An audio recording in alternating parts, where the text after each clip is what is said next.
is the announcement that millions of Americans, especially those on Social Security, have been waiting for. But the mainstream media refuses to talk about it for some reason. Now, what you're about to see will blow the lid off of Washington, D.C. and finally explain why you haven't seen the relief that you deserve.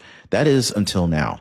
From $100,000 loans to babies to $600,000 to transgender menstrual tracking to $2 billion to Stacey Abrams, your money has been stolen in plain sight, ladies and gentlemen. $1 billion worth of companies moving back or going to move back.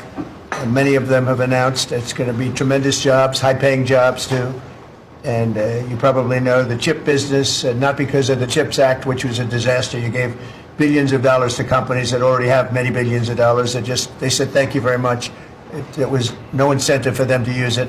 But what is good is the tariffs will make it so that they want to come back. That's why they're coming back. I think they're coming back because of the election that took place on November 5th and because of the fact that they have to come back because the tariffs are forcing them to come back. But all of this is about to change, guys. Elon Musk and Donald Trump, President Trump's newly created Department of Government Efficiency, aka DOGE, just dropped a bombshell report, and it's already shaken the foundations of DC. Contracts have been canceled, corrupt actors have been exposed, and a brand new system is actually being launched that could dramatically improve benefits and lower the costs for millions of senior citizens, veterans, and everyday Americans. So if you're on Social Security, SSI, SSDI, maybe you're a veterans benefit beneficiary, or if you know someone who is, do not scroll away, because by the end of this video, you're going to understand why this is the most important financial announcement of the decade.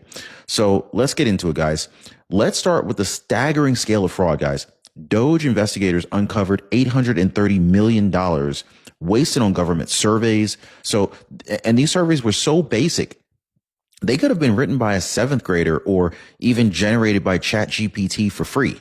Told us a little while ago. No, happy to, Mr. President. There's a federal consulting group, which was a group inside of Interior, but it was managing contracts from many different agencies that flowed through here. One of those contracts was to do surveys of individuals, $830 million for surveys. And so part of the question was, hey, could we actually see the surveys? And then the surveys came back, and a survey was like 8.5 by 11 sheet of paper with 10 questions that anyone's child in junior high could have put together, or AI could have done for free. $830 million. So that's one that we've stopped. And that contract was going out after you were inaugurated, sir. So yeah. it was It's jumping. a pure fraud. Yeah. It's a fraud. But we've had many fraudulent contracts that were caught by the work that Elon and his people are doing. Wow, guys. And it gets even worse. A 9-month-old baby somehow received a $100,000 government loan. This administration where they were handing out loans, $330 million